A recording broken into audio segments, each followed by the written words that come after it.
Meeting is now live streaming. Ooh, pick your ears. I saw that. Everybody else will see it. Well, I don't care. I didn't realize we were live. Well, that's why I said we're live now. Oh, look, we're live on my restreamer. And let's see, once we're live on Facebook. Yes, look at that. We're live now. Jack Vitek and Dennis Friel.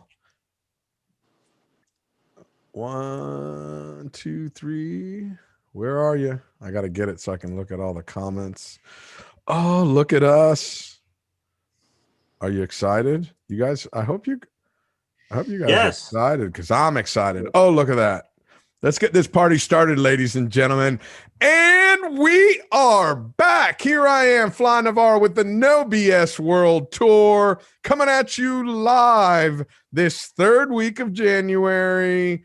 Brought to you by, that's right, Best Catch 2020, my first dip into the publishing world. You can check it out at bestcatch2020.com. We are on second print run already. Today, I am being joined by Jack Vitek of the IGFA and also the man, the myth, the legend, Dennis Friel. For any of you that have missed any of his podcasts, you need to check it out. Connected by Water. Really awesome podcast. I do know that because I've been on it twice. We do the special Christmas edition where me and Dennis get jacked up on Cuban coffee and cause all kinds of nightmares.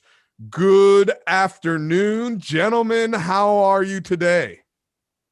Good, man. I gotta learn how to paint. I gotta learn how to paint like Dennis so I can get that good intro. You know, the man, the myth, the legend. You know, I gotta. Well, watch this. You want? I can fix that really quick. And Jack Vitek of the IGFA, the man in charge of passing and approving all world records. So if you want to make sure you have an opportunity of submitting and passing a world record, make sure that you send flowers and any kind of tax deductible write-offs to Jack Vitek at the IGFA to be considered for a world record application. How is that, Jack? Was that better? Rum works too, you know. And cash. Listen, go with cash. If we can just rewind one moment, I spent 9 years fishing with Eric Leach, who is the son of Mike Leach, and we are all fully, at least on the boat that worked with Eric Leach, we all believed the only reason that he graduated high school was that his father gave away world records to all his teachers. So those 2-pound Arctic char records, that's helping him pass graduate high school. So again, that's Jack Vitek at IGFA, rum and cash accepted. Good afternoon, gentlemen. How are you today? Excellent. How are you? I'm short, hairy, and Cuban, man. But you're gorgeous, Fly. Why, thank you. Thank you very much. Now today, look at this. Wait a second. Time out. We have a question for Jack Vitek already. Let's see. It is from Scott Edgar out in Ketchikan, Alaska. Scott wants to know, Jack, question. If we have a world record, never before submitted fish still in the freezer, is there any workaround for the 30-day submission window? Yeah, so if it's an all-tackle world record application, it sounds like you said it's a fish that's never been submitted before. So correct, but it's in the freezer by the sound of it. Yeah, for the all-tackle record category, there's no time limit. It's the one exception. So for everything else, for line class and junior, it has to have either 60 days or 90 days. If it's caught domestically, it's 60 days, 90 internationally. But if it's an all-tackle record claim, you can, as long as you have all the documentation, the photos, the line sample, the leader, the fish has been weighed on a certified scale, there's no time limit on when you can submit your claim. So send it in, man. There you have it, Scott. Submit it. If it's an all tackle record, submit it. Anyway, so we're here for a couple of reasons. First, there's a lot of things to talk about. Biggest thing we're going to talk about is your IGFA tournament. Yes. And Dennis is the official artist for the IGFA tournament this year. So first, I'm going to start with Jack. Just let everybody know about this tournament. Second year doing it. But other than that, I'm going to open up the mic for you and let you describe to everybody what it's all about. Thanks. Sure. Well, just to be clear, IGFA now has a couple of different tournaments. So the one that we're talking about here specifically is a light tackle open, which is coming up in February 9th through 11th, up in Palm Beach Shores at a Sailfish Marina. Have a good crew of boats already. We've got, we had 9 boats last year, kind of small, but we're already up around 15, and get up to around 20. And the cool thing about this tournament, which kind of separates it from the other sailfish tournaments and stuff like that down in South Florida, is that you have to use tournament provided 12-pound monofilament.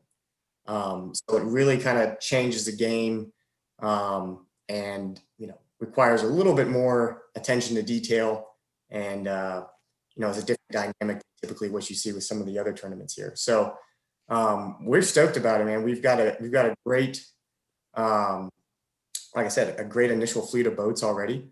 A lot of return customers from last year, and we're looking to really just keep growing this thing. So anyone that's wants to experience something a little bit different, come out and participate. And obviously, everything's strict IGFA rules. So no hook in hand, all that kind of stuff that, some tournaments may allow. This one's pretty cut and dry. And we add that extra little challenge in there with the 12-pound line. So well received last year, obviously, by the boats we've got back this year so far. We're looking at a good tournament. So, and plus we've got a hell of an artist, with Dennis. He's got a great design that he's put together that'll be on our shirts, and other IGF or another tournament apparel. So, we're stoked, we have someone like Dennis on board to be our tournament artist is really humbling.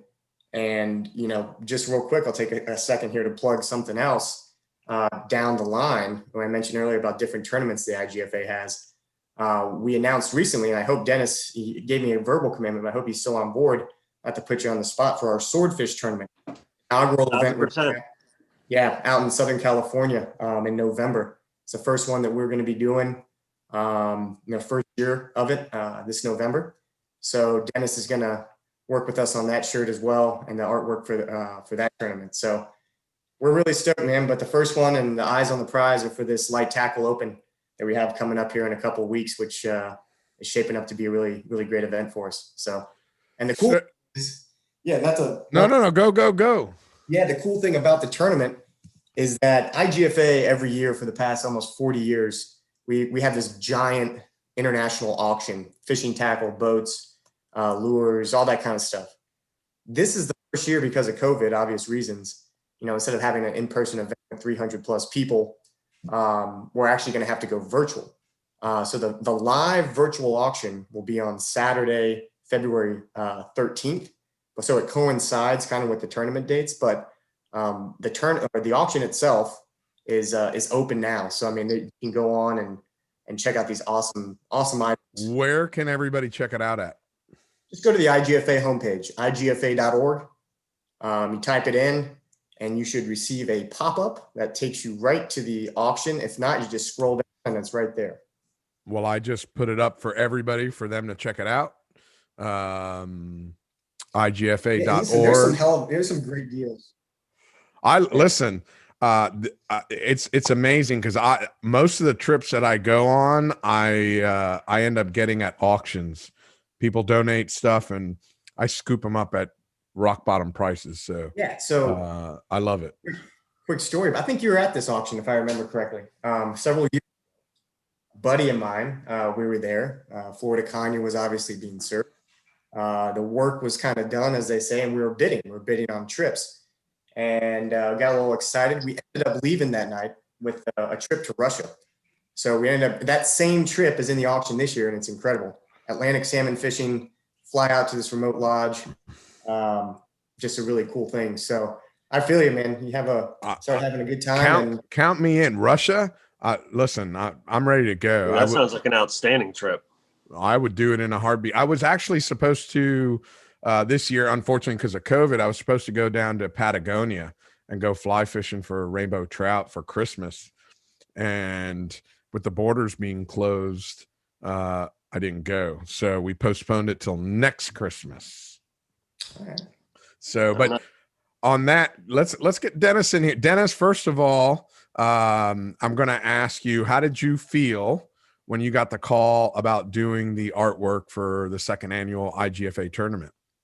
You know, hearing Jack say what he said about me is really kind of astounding because, you know, you always hear about, like, when you think about the IGFA, you know that's the cream of the crop, right? That's the level of all levels of organizations that is really kind of in our world here.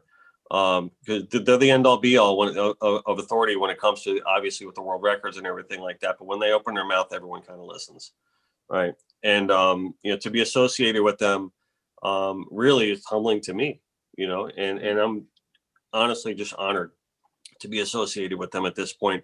And just to kind of go back way back when I was like 17, 18 years old, and I was just like an aspiring marine life artist.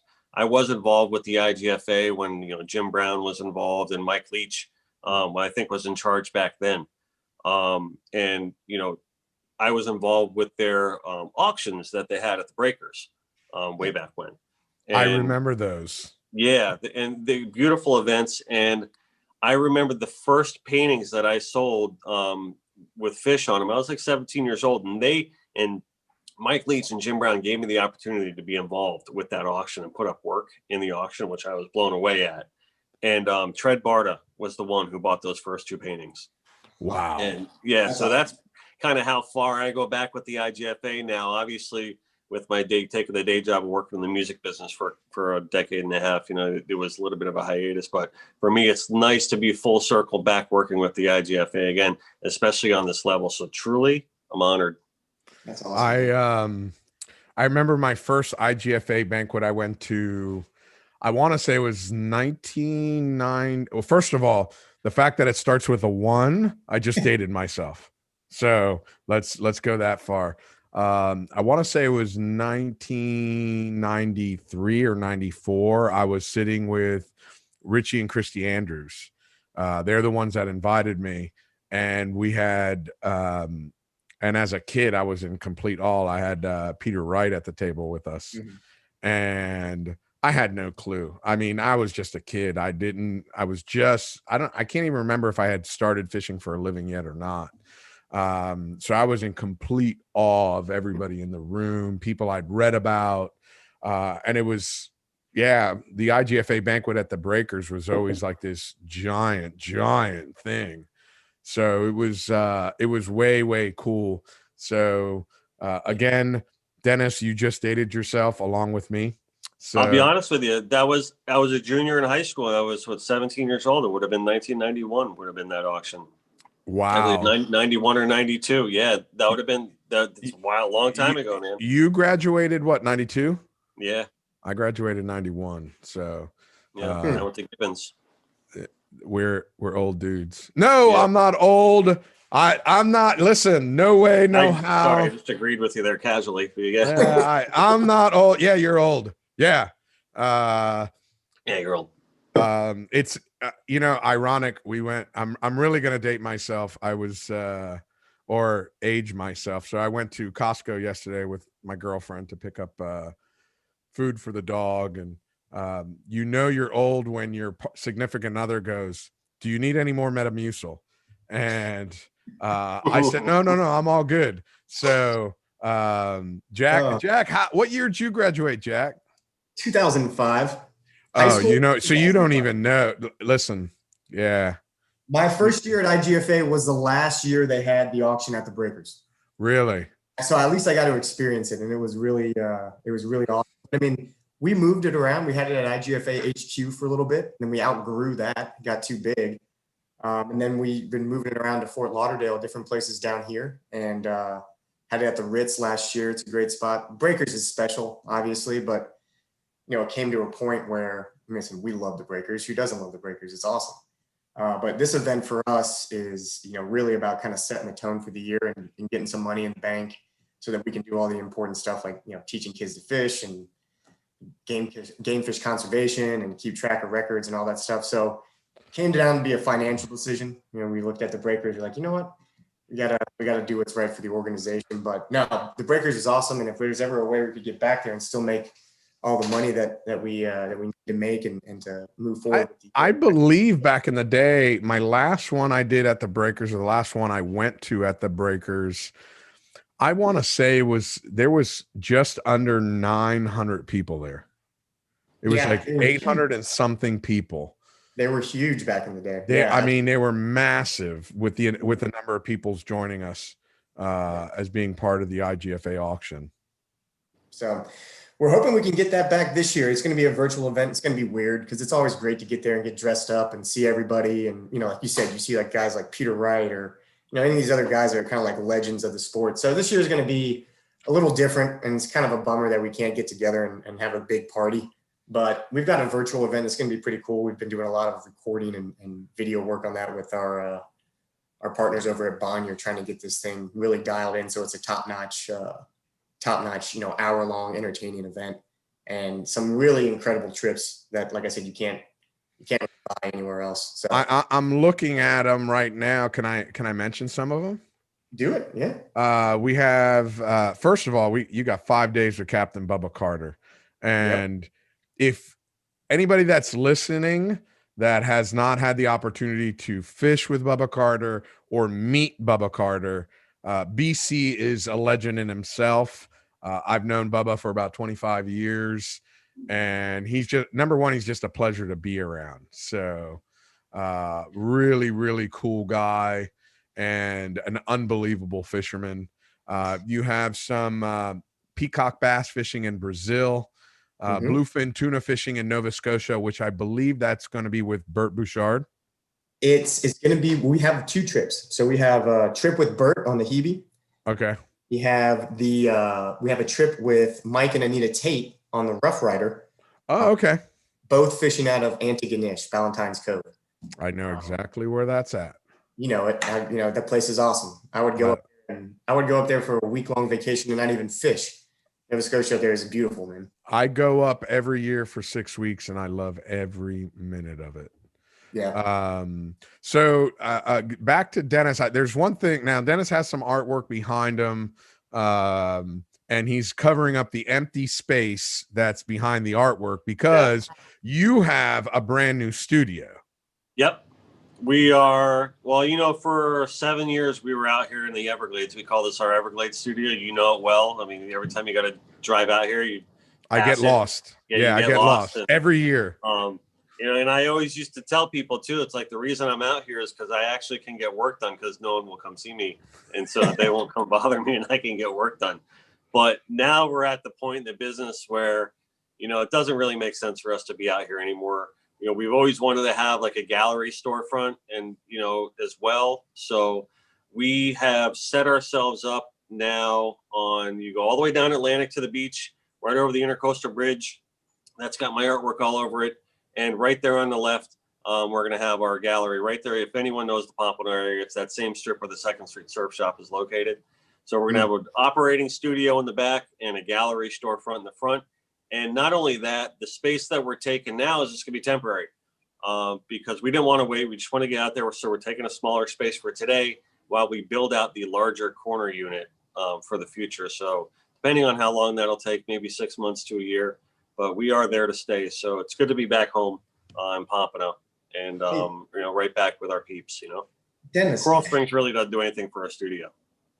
That's the bottom line. I mean, it didn't really, it was sleepy out here. I got a lot of work done. It was close to the kids and everything like that. But at this point, we're like, all right, enough of this. Yeah. I got a question for you, Dennis. Yeah. How long did it take you to paint that artwork over there in Pompano on the bridge there? You know, a I'm lot of glad people you ask brought me that up because I was going to ask him something about that. There's 283 feet total worth of artwork, right? And most of the pieces are, you know, but now it's a wrap, right? So I was able to work on it in the studio and kind of put it all together. Okay. But there is still 283 feet of artwork to develop there and get up on the wall.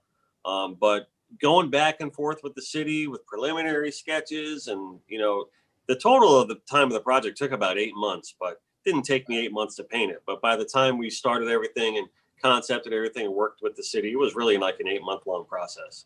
And I would do it in bits and pieces, so I didn't really calculate the hours necessarily on it because it was really it was a set budget, so I didn't really need to count the hours on it. So one of your latest big projects was for the national championship. Yep. And I know you have the product right there in your hand.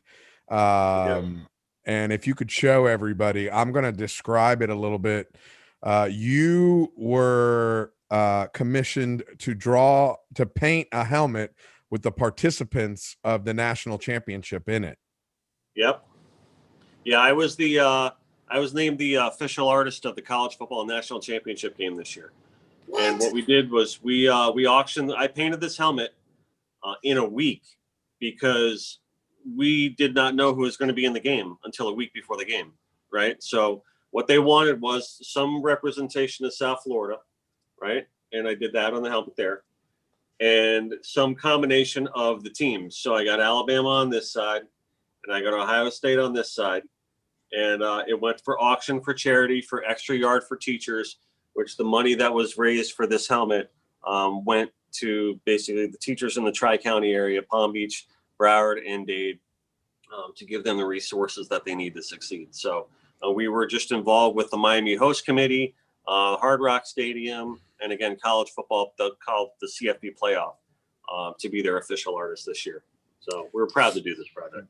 So for the people that are going to be listening to this without the video, you have the Alabama elephant on one side. Yep. In a crimson tide, right? The crimson tide. What I want to know how the elephant came into be. How does the funny thing is, hey, listen, I wanted to know that too. So the funny thing is about working with these projects, and I get to do this a lot of times too, because with the stuff I do for the United States Mint, I don't know if a lot of people know that I'm also an artist for the United States Mint. So working on those projects, you really have to research and learn all about these topics. So I did the same thing for this. So I had to kind of research a lot about, the teams, and I wasn't really able to use the team's logos per se, because then we'd have to reach out to each individual school, and there's only a week's time. So we didn't really want to jump through that hoop. So I had to kind of do these on the fly, no pun intended. Yeah. So I researched about this elephant, and it was right around the time of like World War I, where everyone was really, kind of very patriotic, and it was all about war and everything like that. And the team was really big, like in size. And a lot of people would just say, oh, here come the elephants again, because they would come out like a stampede. Here come the elephants, here come the elephants. And then some teams started calling it the Crimson Tide, because they would just leave everyone kind of in a bloodbath. And it was never really an official name. And it's still to this day is not an official name. What, the Crimson Tide? It's not really an official name. They really never officially named it. People just call them that, the Crimson Tide. Now the school endorses it and the school calls them that, but I don't think they ever really classified it as an official name. It would have been better than the elephants, I think. So what is the official mascot then? I mean, that elephant. It's the so that you don't call him the elephant, you just call him the Crimson Tide. I guess so. I mean, I don't know what the elephant's called. It might be some name. Like I know the mascot for Ohio State. This guy. Yeah, it's a Buckeye. What the hell is a Buckeye? It's called, oh my God, what is it? It's called Buster or something like that. I can't remember. I've been saying it for 2 weeks and now I can't remember what his name is. Like Bruiser or something like that. But anyway, yeah, Buckeye, it's a nut. Is that what a Buckeye is? Is a nut? Yeah, it's a tree nut. So the Ohio State Buckeyes, but the Alabama, the Alabama Crimson Tide? I mean, Alabama Crimson Tide, yeah. Represented by an elephant. You have the Florida Gators. You have and these are the official school mascots and stuff. Right. But now you're making me think the Alabama what? What about Miami? Miami's kind of the same, right? No, it's the Miami Hurricanes. No, the Hurricanes. But their mascot's like a dork, right? It's an ibis. It's an ibis. Did you just call him a dork? I said a stork. Listen, you got to be careful. You're in South Florida, dude. You're gonna right now. I can hear them knocking on your door. Bang, bang, bang. What'd you call us? The dorks. Don't you? So I have a funny story. When FAU was first starting their football program, they were doing a fundraiser here out of Sailfish Marina, and the guy I work for, he donated the boat, and the person we took out fishing was Howard Schnellenberger, Manny Fernandez, and I think it was Larry Little. And back then I used to have a chain that said The Fly on it. And Howard Schnellenberger with his big pipe, he's on the boat and he's chewing on his pipe and he goes, "Boy, what does that there say? The fag?" And I'm like, I was in shock. First of all, and I apologize if I offended anybody, and I probably going to bite myself in the tongue on that one. I'm just repeating it. You're just telling a story, Fly. Back in those days, people would say stuff like that. And I was shocked. First of all, I was a kid. I was 23 years old. And I wasn't going to argue with this guy. I wasn't going to argue with Howard Schnellenberger. It says whatever you want it to say, sir. Exactly. I'm like, "Sir, can I get you another beer?" I'm like, "No, it says The Fly." I want to actually just to follow that up real quick about Schnellenberger. I have a very positive story to tell him, very quick one.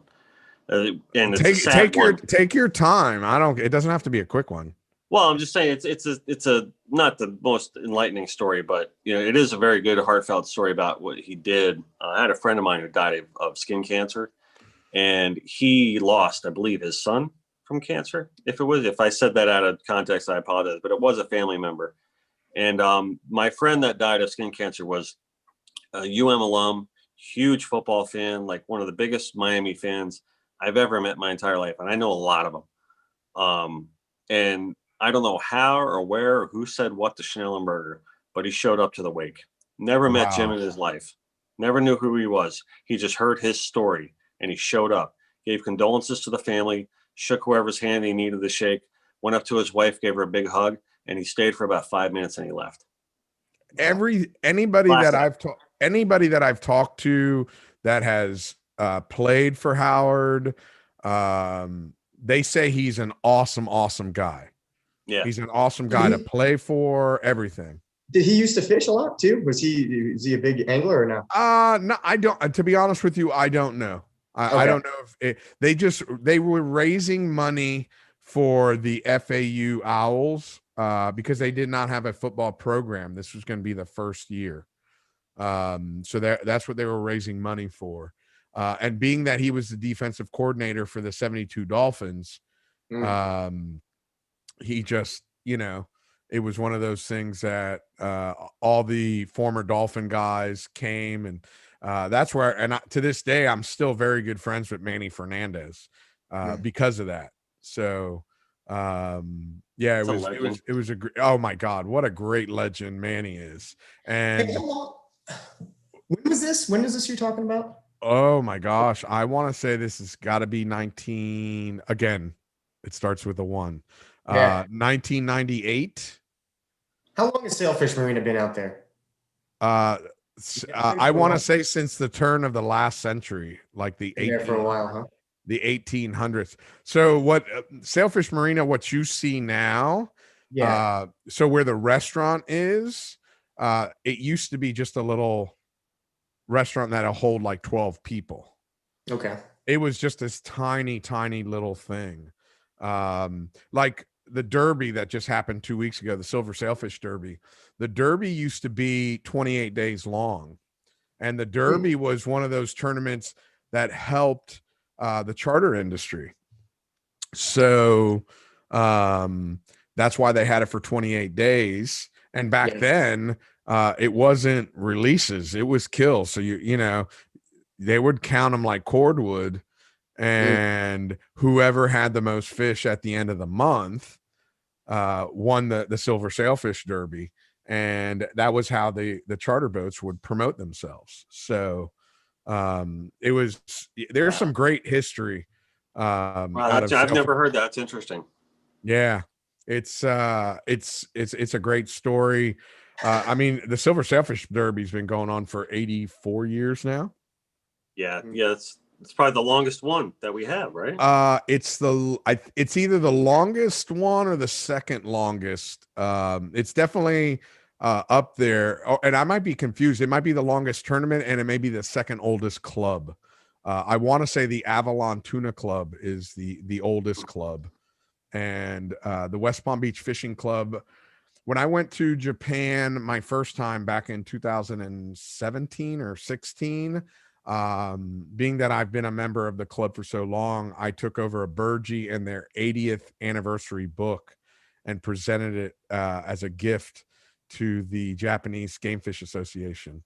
So it was for me, it was a very special trip.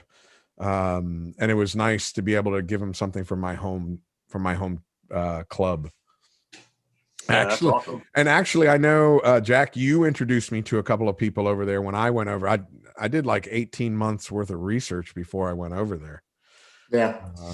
Now there's a lot of clubs. So you were right with Avalon Tuna Club being probably the oldest domestic in the United States. But I think and this could be, I don't have it in front of me, but the Game Fish Association of Australia, I know they were founded before the IGFA was. But what happened was when Mike, IGFA founder, kind of right before World War II, went to Avalon, went to Game Fish Association of Australia, the British Toonie Club, and a few others, established clubs at that time. And they all had their own rules. They all had their own records. They all had their own kind of MOs. But there was not one universal governing body. So that's what Mike Lerner did, is he kind of brought them all together and formed the IGFA. But there were several handful of clubs that were around before we started in 1939. So it's 81 years ago. So it's crazy when you start looking back at that, like late 1800s and stuff like that. So you want another crazy part? In about 900 or 90 years, you're going to talk about us talking about this kind of stuff. I hope so. It's funny because here's the thing. It's really crazy, and it's been a blemish on all of us, but 2020, they're going to be talking about 2020 for a long time. Yeah, it's a mark, that's for sure. Oh, it's so I'm being that now that I know that Dennis graduated a year after me, I feel confident in saying that none of us were around when John F. Kennedy was assassinated, but I'm old enough to remember when the Challenger exploded. Mm-hmm. I was in shop class when it happened. We were doing work, and my shop teacher walked in. He says, "Everybody stop. You need to listen to this," and put on a radio, just a regular battery operated radio. And we were listening to it, and we were in shock. And I'll never forget how cold and clear that day was. Oh, crisp and clear. I mean, unbelievably clear. It was one of them really cold Florida days. It was probably about 33 degrees. It's one of those days that we look for sail fishing. I mean, it was, but you can see from my junior high school, you can see the trail, and that's how crystal clear it was. The other thing that we can, and Jack, now I can tie you in on this one. 9/11. We all remember where we were. I was in St. Thomas. I was in the Kmart in St. Thomas, and I was listening to it on the TVs, and I'm like, something's not right. This isn't happening right now. I better get back to the boat. Something's wrong. And when I walk down the dock in St. Thomas, you can hear all the TV sets at all the bars. And I'm assuming, I'm assuming that all of us here on this podcast, we've all been to St. Thomas, knowing the docks the way they were. Everybody had the news on and you can hear it. Everybody had it on as loud as possible so everybody can hear it as I'm walking down the dock. I'm not running, but I wanted to get to the boat as quick as possible to watch the TV on the boat. And just as I jump on the boat, Captain Eddie was watching it, and he's like, "Did you see this?" I'm like, "What's going on?" And right then the second airplane hit within the minute. And That's when you knew it was real. That's when you knew it wasn't just some little plane, some accident. It wasn't an accident. That's when you knew it was real. And it was one of those marks in our history. And 2020 is going to be one of those marks. It already is, because it's global. It's affected us in so many different ways. So as you're talking about the Avalon Tuna Club and all this, there's something about what we've been going through that, at least for me, makes me, and listen, I've told my girlfriend many a times, listen, we need to pay attention to what's going on, because we're living through history. This isn't a one-day event. This isn't and I don't want to take away from anything. This isn't something that just happens in a split second. This is something that right now we're on the verge of it being drawn out for almost a full year. And we're looking at it. So it's a huge thing that people are going to be talking about as we're looking at how we do tournaments, how we do events. You guys are having a virtual event. It's interesting to see, this is being compared a lot to the Spanish flu. I'm sure you've heard that before, like in 1918. Yeah. And I recently watched some documentary about that. And with Woodrow Wilson was our president back then. And we were in the middle of a war. The whole world was in the middle of a war. And the things that were done, not only just domestically, but even like things that were being done in Europe to really silence this flu or this thing that everyone was going through, which took a lot of lives, was mind-boggling. And because it was all about the war back then. The war must be won at all costs, and damn this flu, who cares? If people are dying in the field too, so what does it matter, right? So there was really a lot of censorship that went on to really push this idea of this flu down. And the interesting thing about what we're going through now, and how you're saying to your point there, Fly, about the moment in history and looking back and looking forward and all that, there's so many layers to what happened in 2020, so many different layers and so many different things that went on. And it was all recorded and documented to the hilt, for better or for worse, right? Whatever opinion you have on that, right? So it is going to be interesting to see how this is going to be studied for years to come. And it's, and I pulled it up right now. 50 million people died worldwide with the Spanish flu. Yeah. And that was most of that on the second wave. It's so, and I did hear some comparisons over the past year about how they've compared the two. And by no means am I an immunologist. I'm just reading off of Wikipedia here. I know at the beginning, when we started this podcast, I started it just because I wanted to talk to my friends live on Facebook.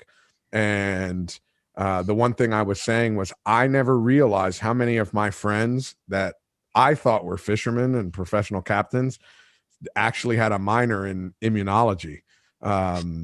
Because everything I looked at on social media, everybody was repeating everything they heard.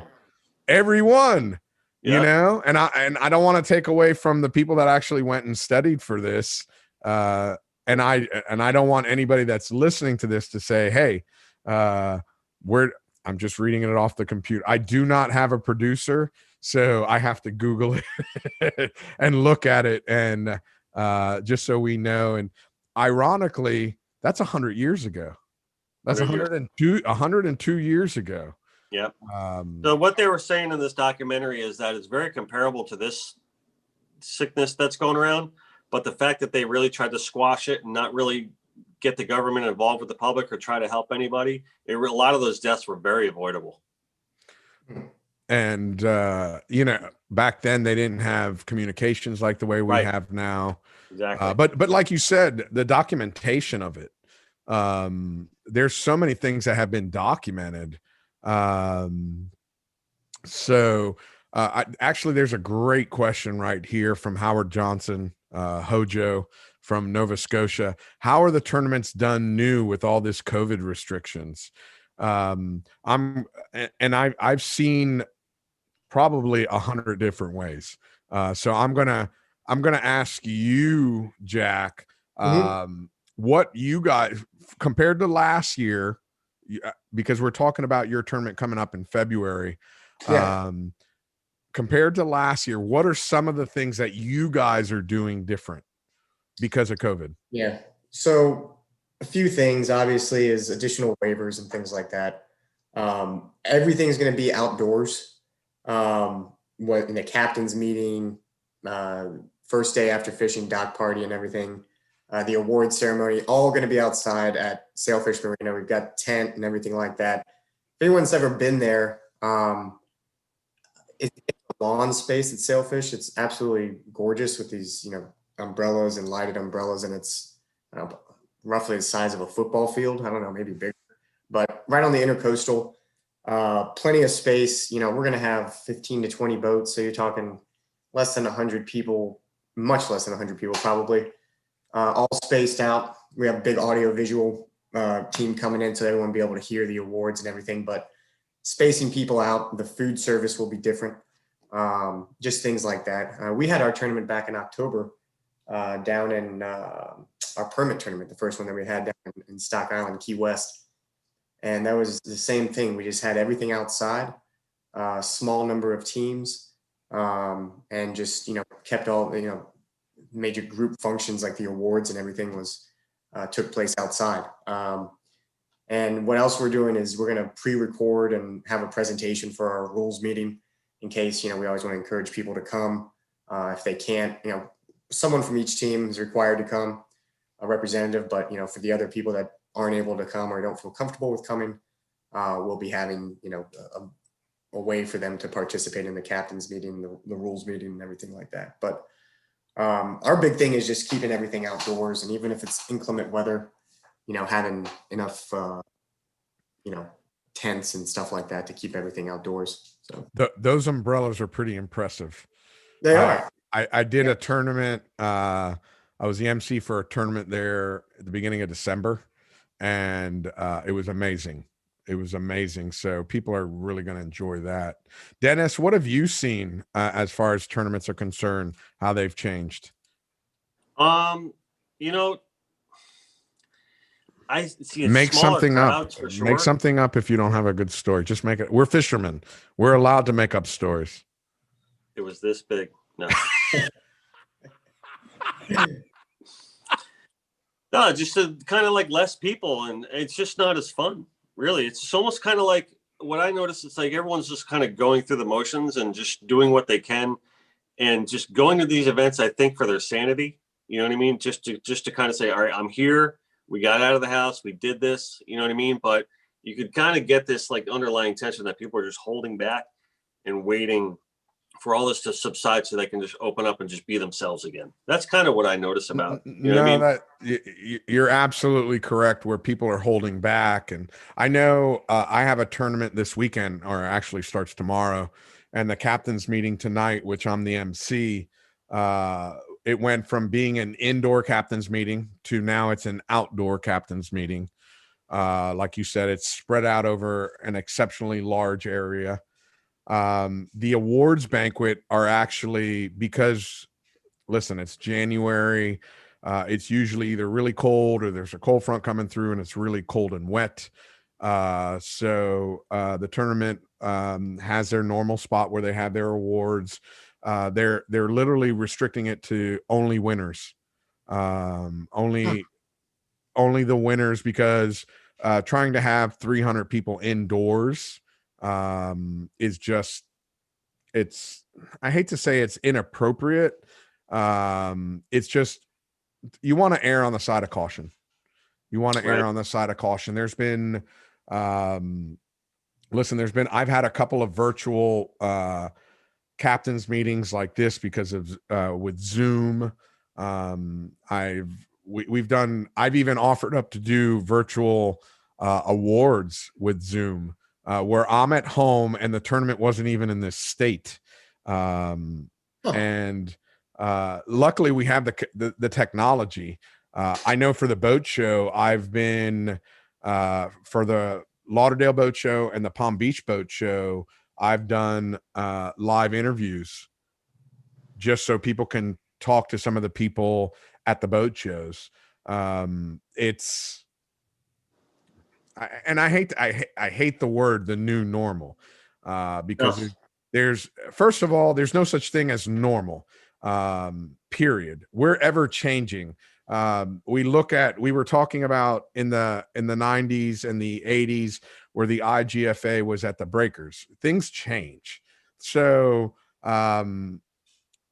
we have the new normal is it's a term of submission to me. I can't buy into it. It's really like, conform or die. That's pretty much what it says to me.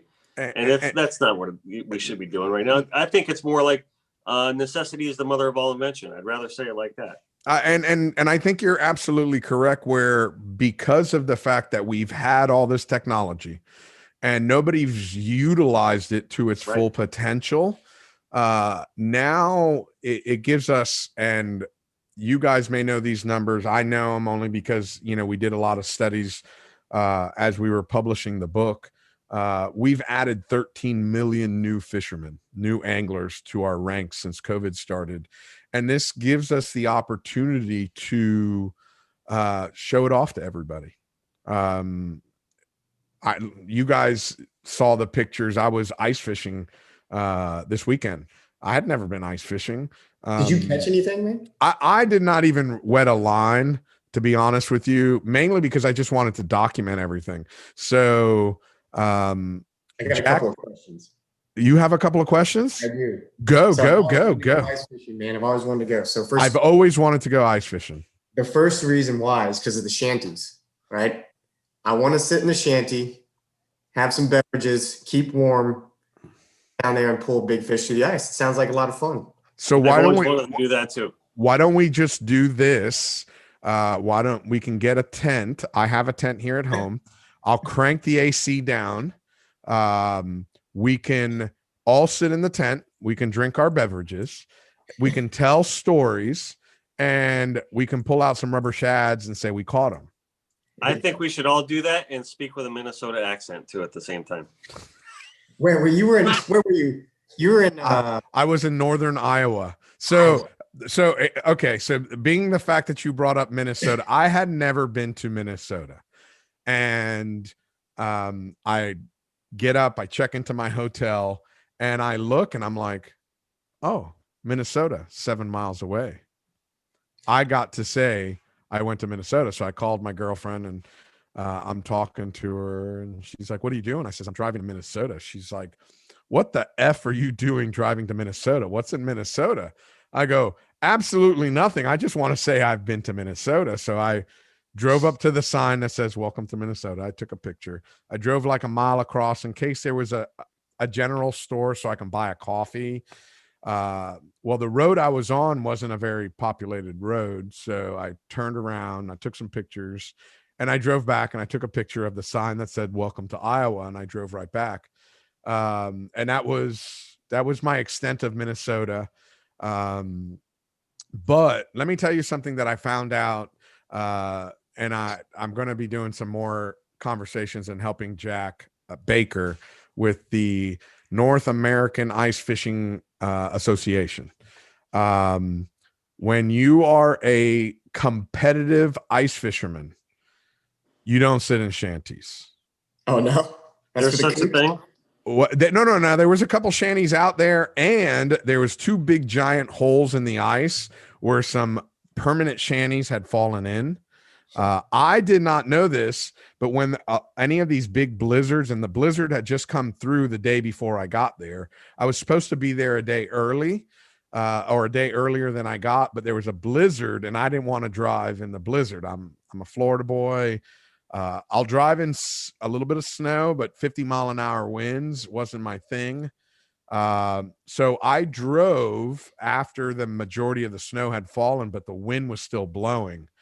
And it was blowing a solid 40 to 50 miles an hour. And there was no snow falling, but it was a complete whiteout condition. I could barely see the car in front of me that was 100 feet. I was doing 20 miles an hour. It was blowing snow off the ground.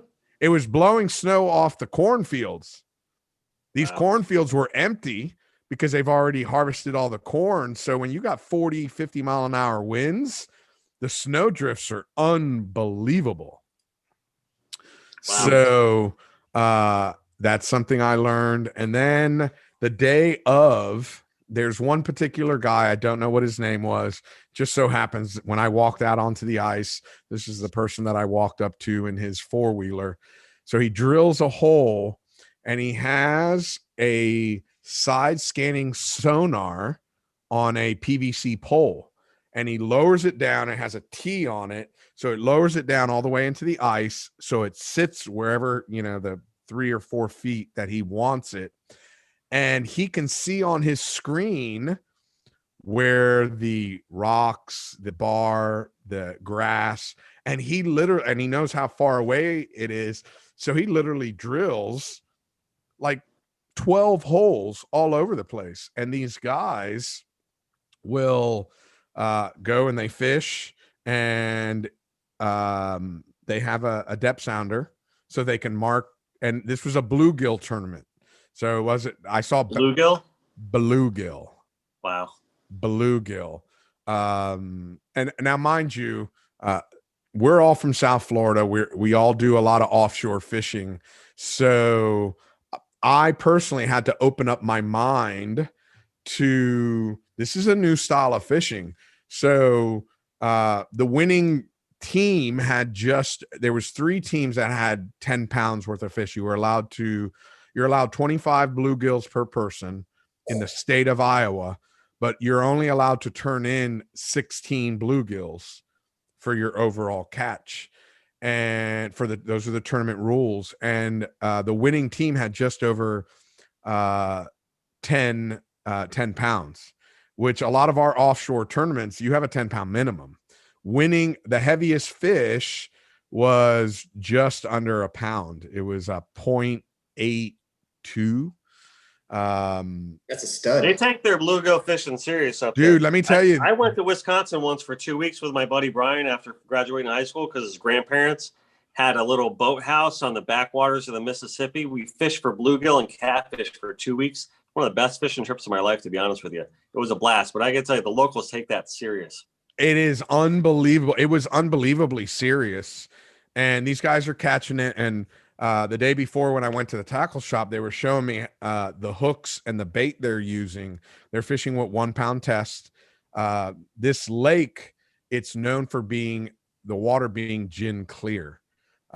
So they were telling me the stories of these bluegills can see so well that it's really hard. You can have them right next to your bait and they won't eat it. And they're showing me the larva that they use. They're using maggots. Maggot sounds so horrible, but it's a maggot is just a worm. And there was like two or three different areas where everybody was fishing. There was one that was like a mile and a half away. They're like, hey, we'll give you a ride. So they brought me to the northern side of the group, and I couldn't see anybody because their backs were towards me. So I walked through everybody. I'm taking pictures, and the rules are very specific as far as team member. If you're not on the same team, you cannot be within 15 feet of another person. You're not allowed to talk on the phone because they don't want, unlike sail fishing where we're calling people all the time, hey, water's good here. No, that you can't pass information.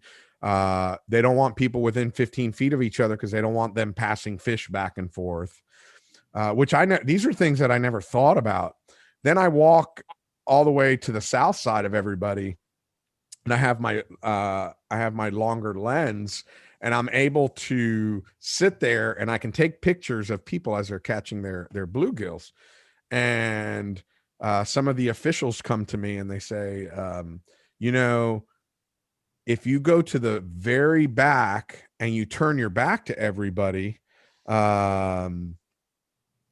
it won't be, or turn your back to the wind, it won't be as cold. And I'm like, well, if I turn my back to everybody on the backside, I can't see anybody because everybody literally has their back towards the wind. And you'll fish in a hole for whatever, a couple of minutes, and you get up and you move to your next hole. And people are constantly moving and they have a bucket. Their bucket has their depth sounder, has a dropper with their oh my God, I'm lost. For it's so they can drop it in the water. Oh my gosh. They put them on the bottom of the live bait. No, it's not live bait. It's part of the depth sounder. Is this a transducer? Oh, the transducer. They have their transducer. Capacitor. No, it's the flax yeah. capacitor. I was lost for transducer. So they grab their bucket. Their bucket literally has 2 or 3 of their rods on it, and these rods are these little plastic reels with 1 pound test. It has the little bite indicator on it, and it has their transducer and their screen. So they'll lift up their bucket, they'll walk to the next one, drop it in, and that transducer will mark if there's any bluegills underneath it, and they'll drop it or raise it depending on where they mark the bluegills. I mean, intense fishing, not much talking going on, which is kind of contrary to everybody's belief of fishing.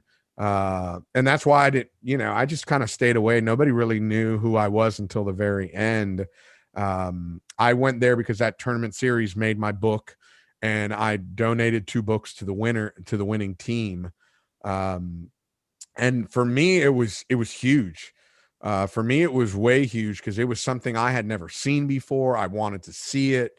It was a huge learning experience. And I would love to see, once COVID opens and going back to how things have changed, all of their rules, Facebook Live, all of their the day before the tournaments, they put on a kids fishing clinic, and usually it's live on the lake where they teach kids how to fish.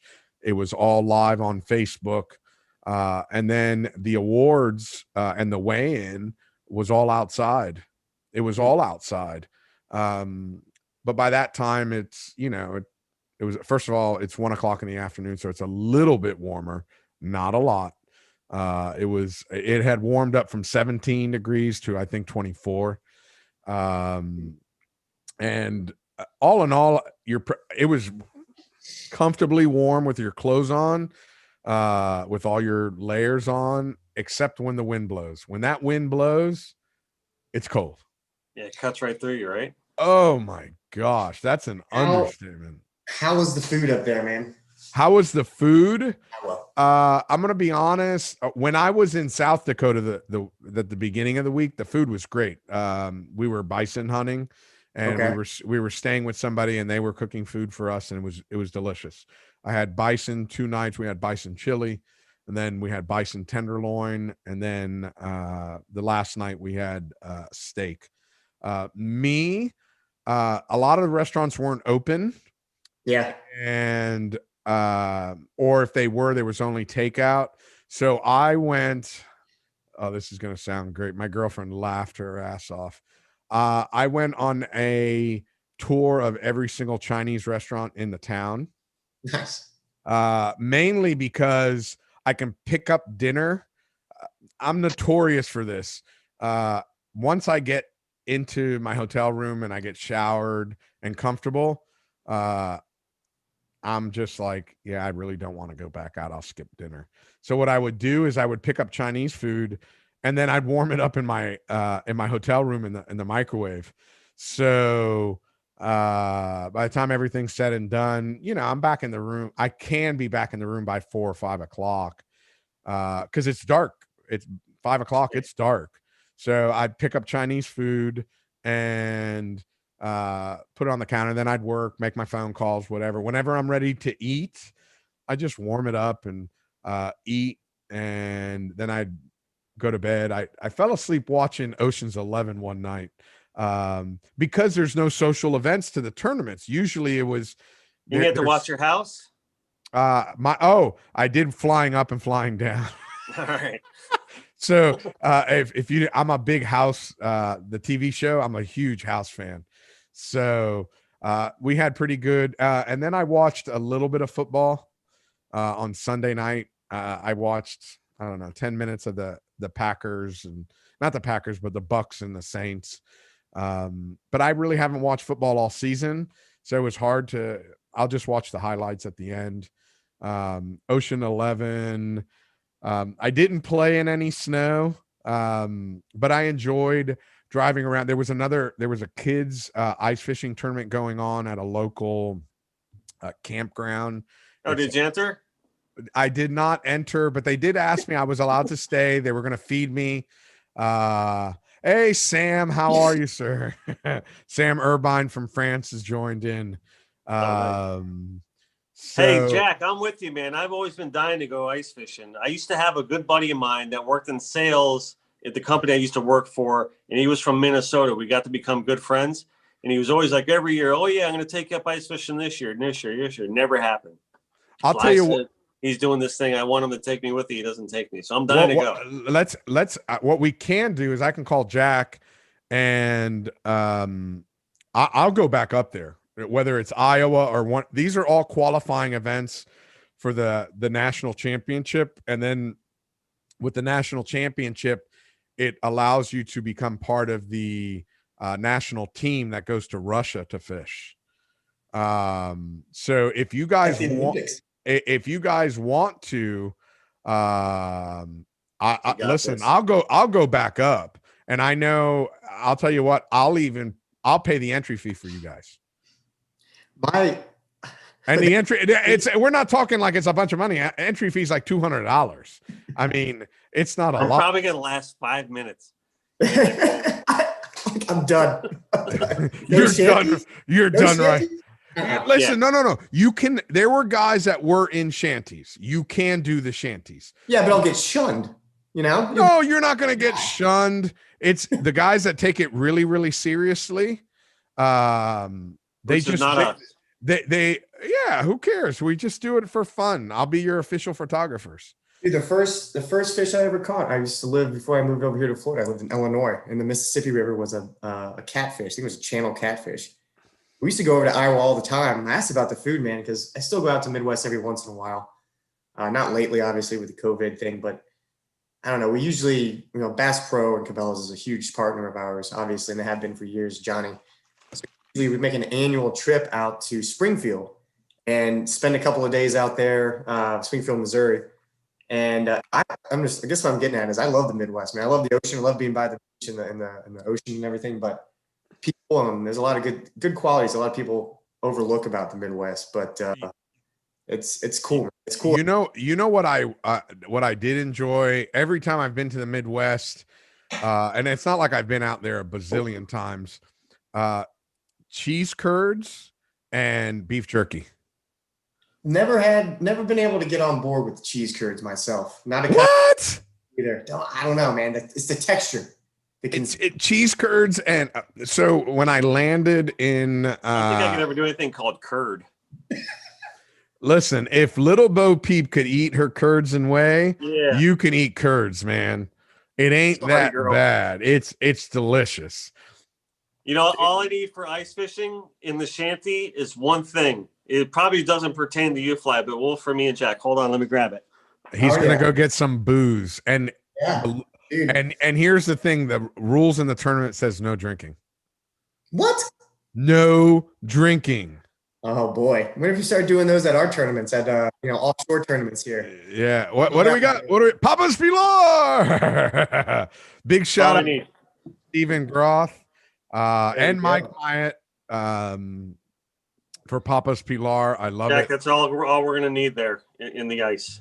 listen, need it, man. We need to stay warm. you Bring didn't. that up. I don't know if you heard. It was prohibited. But What was prohibited? alcohol at the tournament. No, we can't go then. No. How about this? How about if I line it up for pre-fishing? There Part we of go. my tackle. That's good. That's good. Pre-fishing. Hey, can you use artificial or is it live bait or what? No, well, see, here's the thing. You can use whatever you want. Can we bridle a bluegill? No. So they're using live baits. They're using those little worms and maggots. And there's a little worm they showed me on these. I believe it's called the yellow rod or sun rod. It's like a weed. And their bulbs where their seeds grow during the winter. Some kind of fly actually lays one egg in each one of them. So if you pop it open, it has a little larva in it, and it emits some kind of smell that the bluegills love. So we got a lot to learn, Dennis. Listen, Yeah. I've learned so much. That's why I'm like, I'll go back up there. I'll do it again. And it's so funny. Dennis, you said that you wanted to come and I was going to invite you. Even Mr. Carl Allen told me, he goes, man, if you go, let me know. I'll go with you. And I'm like, 17 degrees, man. How many people really want to go for 17 degrees? And that's cold. This is the I hear those things are heated though. If you're in the shanty. Yeah. Yep. Yeah. Oh, I saw stand outside and do this. The best I saw some guys that were not in the tournament. They were fishing for pike. They were fishing these little flags. Yeah. So they had like 7 of these flags out there. They would sit inside their shanty, probably drinking because they were fishing for pike, and they're drinking away. And then when the flag, they're drinking away, they weren't in the tournament. They were allowed to drink. Oh, pike, true. Pike. They weren't in the tournament. And when the little flag came up, all 3 of them come running out. That's what I'm It talking was about. the greatest thing. I loved it. I personally thought it was great. I think that's the avenue. I've caught bluegill, never caught a pike. So man, these aren't little bluegills. These things are about the size of your chest, man. Have you seen you guys ever seen the movie Grumpy Old Men? That's what I have in my mind when they're sitting out there on the shanty. Listen, that's what I thought of. And I've got the old man part down. I'm working on the grumpy. I'm halfway there. I don't think you're ever going to get there, Fly. Sorry. You'd be a happy old man. Listen, you're going to die laughing, sir. I'm sorry. I know, but here's the thing. If you've ever been to an airport baggage claim, you see where I get grumpy. Oh, I get so grumpy at the baggage claim. There's one, and it's so funny because Naomi when we travel, she knows that I get really grumpy at the baggage claim. So the best is when some 3-year-old kid cuts me off, and then I just start talking nasty because she's like, really? He's only 3 years old. He should know better. Don't cut me. I do it more just to get her wound up. Yeah. I think baggage claim and the whole that's off limits, right? Yeah. That area. That's like a vortex. It's good, like an off limits zone. So demilitarized. So you're allowed to get grumpy? Is that what you're saying? Absolutely. Okay. Almost impossible not to. It's I'm really big on giving everybody space, and I want to stand a couple of feet away from the baggage thing. So if somebody needs to grab something and, safely not knock me out, go for it. But I've had people, if I give that 2 feet of space, I've had actually like 5 people get in front of me. Yeah, they posture. And I'm like, really? So there's got to be some like categorical zones where that like being grumpy is allowed, like the DMV. Like that's another place where you could be grumpy. That's totally acceptable, right? Listen, I agree with you 100%. I agree with you 100%. DMV, when you got to wait in line, I totally get it. It's one of the reasons why when I travel through the airport, I put my headphones on, is because I don't want to hear people complain. when I Like was when you have to go to a Winn-Dixie when there's no Publix around. I mean, something like that. And we'd like to thank our sponsor, Publix. But the other day I went flying back home. I was sitting in my seat and I was starting to fall asleep. Well, they couldn't close the door.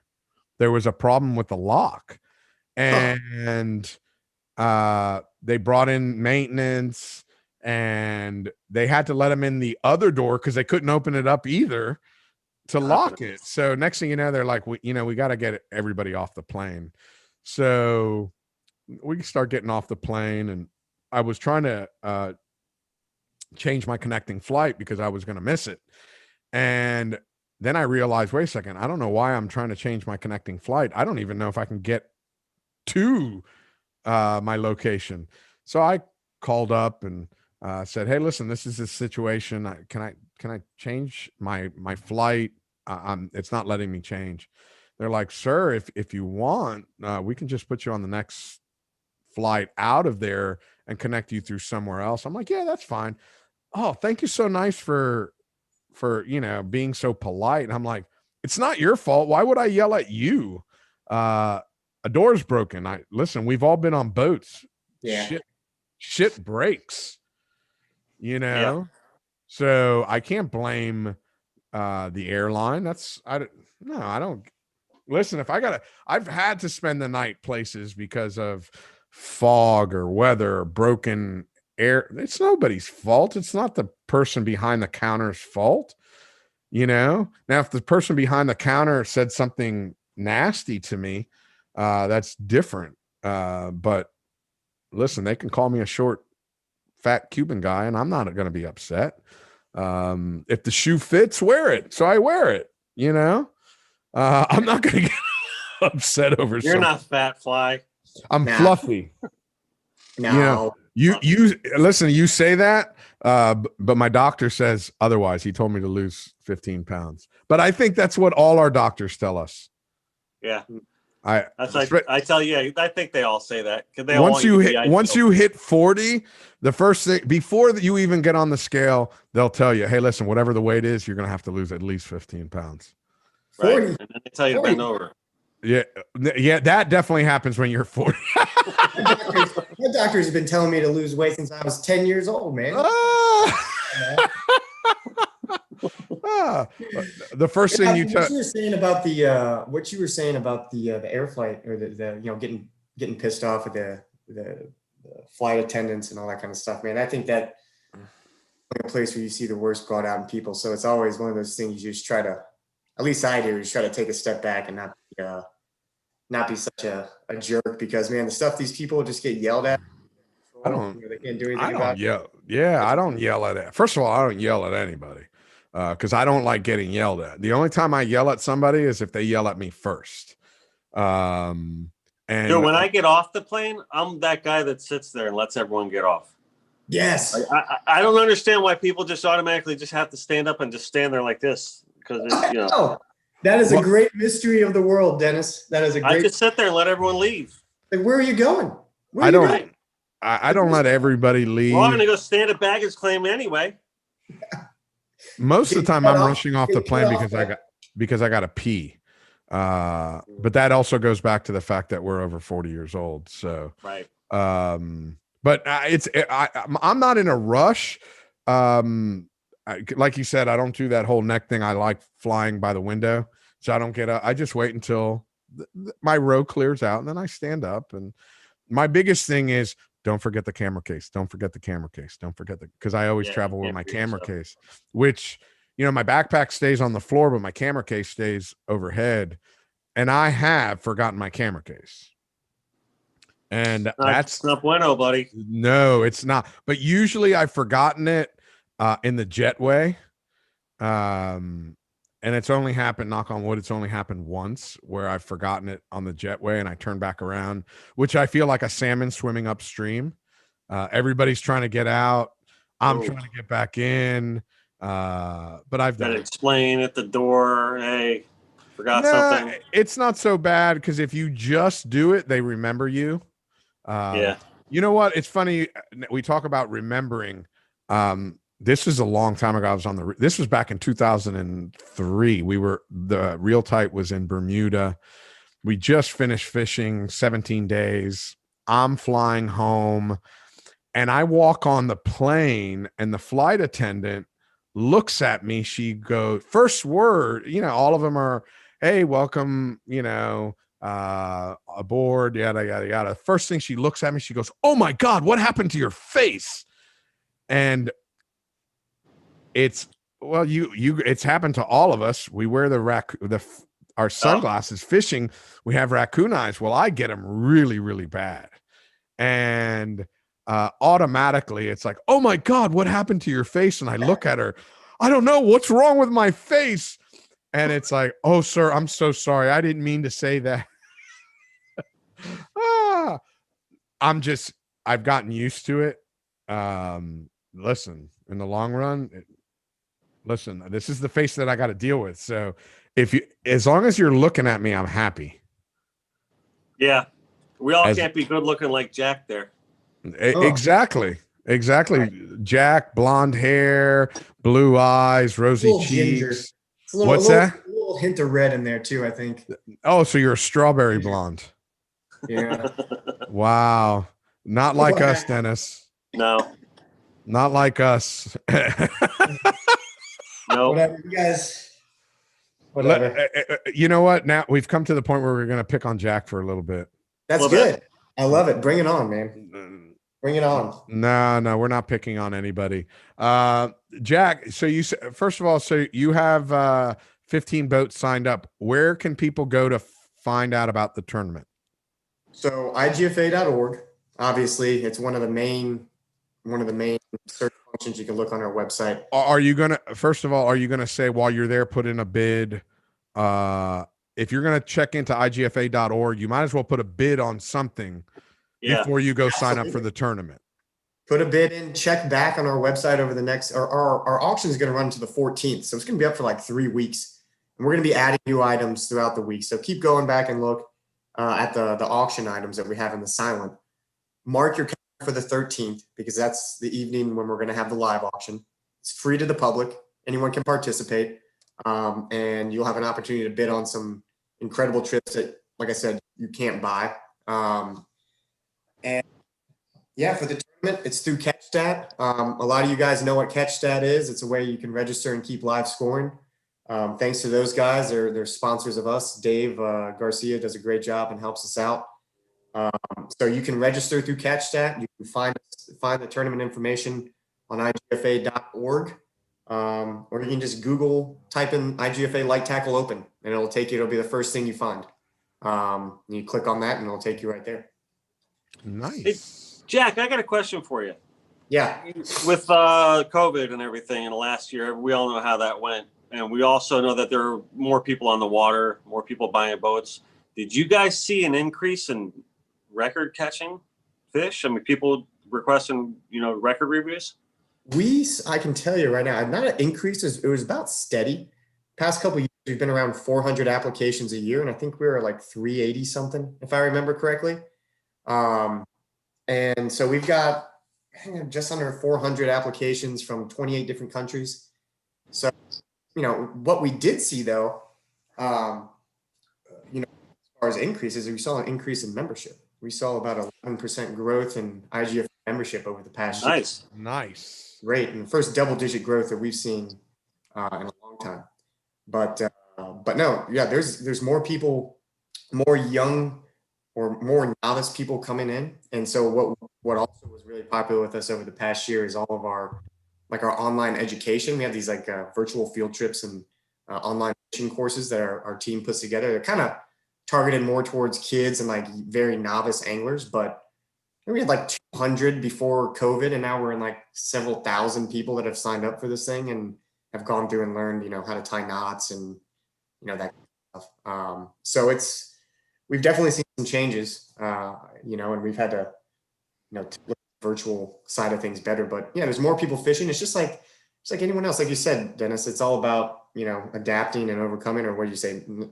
Necessity, mother of invention, right? So it's trying to figure out new things that'll work.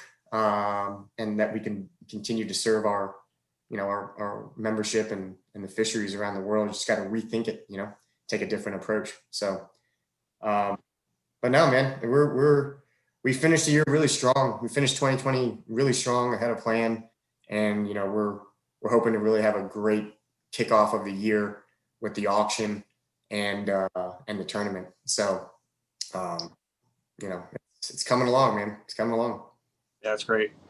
What about you, Dennis? What do you got coming up on the schedule for 2021? I mean, where do I begin? I mean, it's so. And just remember, we're in January, and we got to get it done before December. So go ahead, start. Yeah, I got the whole year. I got the whole year planned out already, man. Especially now with the new gallery opening. I mean, that's kind of nuts, and planning the move. And right now, I'm just worried about moving this week. I got to right after this podcast. I'm breaking my network down, and I'm moving my computer and my network. It's like the last thing I got to move, and my podcast equipment over to the new place, and then I'm done with this place. And then once we get that, we're having our opening on February 1st, and we're probably going to do like a grand opening party on March 13th, which is that Saturday at the gallery there, because March 17th is like our corporate anniversary. So it's like we'll have a birthday party for the company as well. Will there be cake? There will be cake. My buddy Jim, who wins the Offord Owl Gridiron Grill Off every year, is going to be grilling out in the front. So it's going to be a lot of fun. But, regarding like everything I got coming up, I mean, just tons of commission. I'm doing, obviously, excited to do the work with the IGFA. We got a ton of tournaments lined up. We got a ton of projects lined up. It doesn't end, man. I mean, we're thankful. I thank God that we're this busy and we got this much consistency going on. I love the fact that it's so busy that he runs out of words. I relate to that.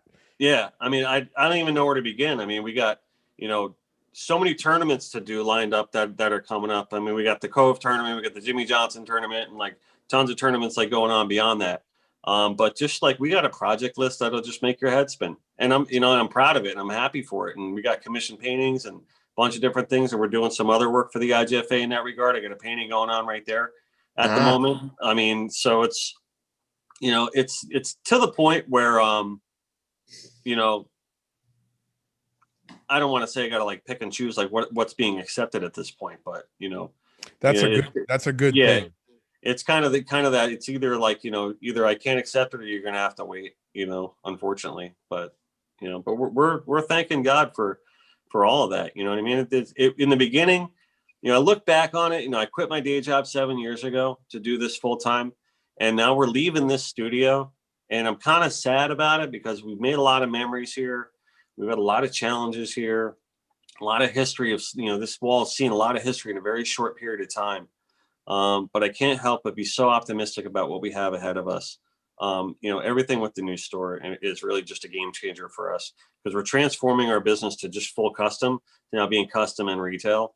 So that we're adding a completely huge another layer to it. And we got to hire out for people to work the store and to help out. And it's just really just turning into like a huge operation. How much longer before you could put your kids to work? They're already working.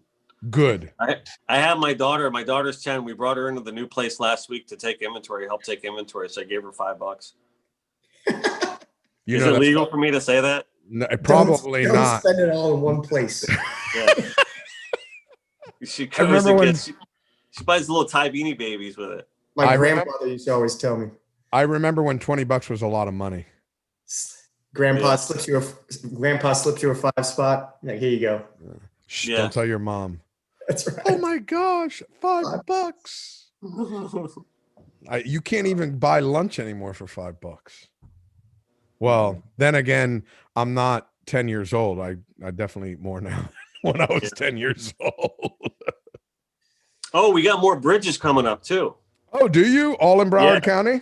I can't really say exactly which ones they are, but so the cat's kind of still in the bag a little bit, but we do have more bridge projects coming up. You know what? You have so much stuff that's like NSA kind of stuff. It's all quiet.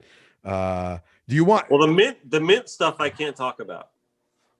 Here's a question, and it's I already signed like too a late. 27-page contract with the Mint. I can't. Like, Should we have blurred out your face before the podcast just so I'll people put a can? black bag over my head. Don't do that. Your wife would probably put a zip tie on it too. Yeah, as long as it's not plastic, we're good. We just put you in a dark room. You sound like what's it? The Peanuts teacher. Wah, Yeah. wah, wah, wah, wah, wah. So, is there anything else that we have missed that you guys would like to add to this? I don't think so, man. Just a big thank you for having us on or having me on. And No, listen, this is, I love this. I get to sit down and chit chat, and I put a collared shirt on and I wear board shorts and flip flops. So this is great.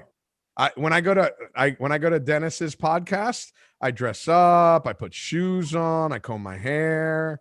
Not Actually, true. I don't comb my hair because I put a Santa hat on. Not true. I'm just happy to finally be on your podcast, Fly. You know, No, you've been I'm on mine twice, and just No, I'm happy to have you on here, and I hope I can get you on here again. We can do this We can do this quarterly if you like. Whenever. I think Jack. Jack, is this your second or your third time on here? I think it's the second time. We did one right when COVID started going on in like March of last year. I remember I was outside and it broke up and I had to come inside or something. Yeah, it was tough. Hold on a second. Before I forget, and he's a very loyal follower. He's also a first responder. Corey from Oregon has given us a fishing report, and he just reminded me that I forgot. Hold on a second. First of all, happy birthday, Corey. He turned 40 years old. Welcome. Make sure you get your order of Metamucil as well. Let me see. Okay, here's his fishing report. Yesterday I went fishing, did not catch not a single fish. Wait a second. What kind of fishing report is that? You didn't catch a single fish. This is your fishing report from Oregon. But it was a good day on the water. Any day on the water. Is Dennis still making custom company logo boat t-shirts for companies? Yeah, all day long, brother.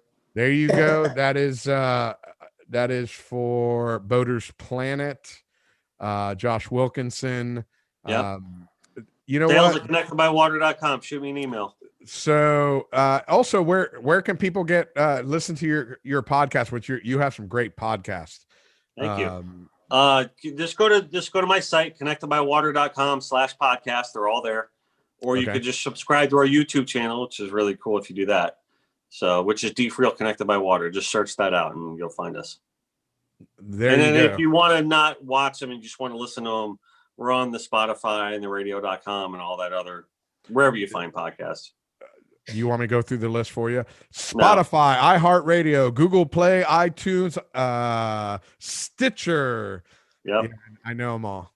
Yep. We're there. Are you on Alexa Play? No, I know you told me this last time. I don't know if I am or not. I got to find that out. I don't have an Alexa. I've never ran one, so I can't. Oh my God! You got to try for me and find out. I'll check it out. I love it. We went. Text me after you try. Let me know if it happened or not. When we went for Christmas, Naomi has a client that lives out in Colorado. We stayed at their condo out there, and they had an Alexa, and I said, Alexa, play Fly Navarro's No BS. And we're back. I'm like, yes. And Naomi's like, really? Come on, we're on vacation. Can you stop this shit? Never. Always working. Well, number one, I'm always working. Number two, I'm never growing up. So I'm always I go to Junior's house. They got to listen to me. And then I got to yell out, Alexa, play Fly Navarro's No BS. And then the kids love it. Then I'm yelling on the radio, and Jennifer's like, okay, Fly, that's enough. So, by the way, on the West Palm Beach Fishing Club.org site, they're claiming that the tournament is the oldest running sailfish tournament in the world. There you go. It's that from earlier. It's a great tournament. It's a great club. I'm happy to be a part of it. I'm happy that it's my hometown. So it's one of those cool things. We love to have some guys fish it, man. We love to have the guys from the West Palm Beach Fishing Club, come and fish the light tackle, man. We sent an email out to their president. But if you guys are seeing, we'd love to have you come fish. You know what? Do you know Tommy Buzz? Tom Twyford? No, Tom Twyford is the president. Tommy Buzz is Tom's assistant. He's the one that does all their social media. I don't know him, no. I'll put you in touch with Buzz. He's a good kid. Okay. I call him a kid, and he's whatever, 25, 26 years old. But he's the one that posts everything. So I'll put you in touch with him and see what you guys can work out where he can share it across their social media platforms. Cool. When was the last time you posted something on social media about it? Probably last week or something like that. Did you tag me in it? I don't think we did. No, because anytime you tag me in something, I make sure I put it across. So I'll go back through on your pages. You're going to make me work, aren't you? We'll do another one this week. We'll tag you on it. Don't I have this. I'm an equal opportunity poster on the company page. So if I get tagged in it, I share everybody's pictures. So that's why I asked you. Yeah. I want to give a shout out to somebody too, real quick, if I could. I want to give a shout out to Adrian Gray. Yeah. Oh, absolutely. Right. So Adrian Gray is the one that brought Jack and I together originally. And so Adrian is, one of my best pals. And honestly, God crafted, I think, the perfect human being right there. He's a straight up dude, and he's just extremely talented. One of the most talented people I've ever met in my entire life. But he's a beyond great that, guy. he's a good dude. I love him. Like how come you always keep him hidden, Jack? You never let him come on. Seen. He don't. Adrian's a behind the scenes guy, man. He's a behind the scenes guy. I've shared a bunch of his pictures. He takes unbelievable pictures. Well, not only the thing about Adrian, not only is he a extremely talented, self-taught artist and photographer and everything, but the guy can flat out fish better than when it comes to anything. Like if you want to go fish for snook, if you want to go offshore, if you want to go fly fish for trout, the dude knows how to do it all. It's insane. He's like a angling savant or something like that. So yeah, Adrian, it's funny. Quick story here. I know we're trying to wrap up, but no. Listen, we don't pay for airtime here, so you can talk. I know. I got a call at 3 though, so I can't. I got a committee call for work. But the thing I was going to say is this was not this past year because I didn't have it, but I think it was ICAST 2019. It was after the last day of ICAST. We were just, we had been there. IGFA had been there. Adrian, Jason, Eric, myself, whatever. Been there for a couple of days. We were there for the final night. They had the big party, the hoopla and everything like that. And, it was Saturday and we're all just having breakfast at the hotel before we kind of mosey on back down south. And I remember, I think you crashed or Adrian crashed in your room or you crashed in Adrian's room or something like that. Yeah. No, I crashed in Adrian's room. A couple years ago. And we were all out that night having fun. And then the next morning, I remember we came down and we were having breakfast and you guys came down and joined us. We had Bloody Marys, I think, downstairs at the hotel, grabbed a bite to eat, and then we're on our way. But yeah, that was a year and a half ago, man. So we finally been able to put something. But Adrian is the one who put this together. So hats off to him. Yeah, for sure. I can't wait to get back to ICAST again, man. It's like you realize you don't realize what you miss until someone takes it away from you, Exactly. Amen to that. Yeah. Amen to that. So, all right. I know you got to go. Let's start wrapping this up. To everybody that's listening, thank you so much for joining us. I appreciate your time. Also, I appreciate Dennis and Jack joining us today, shooting the shit a little bit here on the No BS World Tour. Again, good luck with the tournament. I'll probably see you down there at Sailfish Marina. If you need anything, it's only down the road. Perfect. Dennis, I'm sure I'm going to be seeing you soon. You guys don't hang up yet. But everybody else, thank you so much for joining us here in the No BS World Tour. Again, brought to you by Best Catch 2020. Get your copy today. And I will check everybody else out later. Peace out, y'all. See you, man. See ya.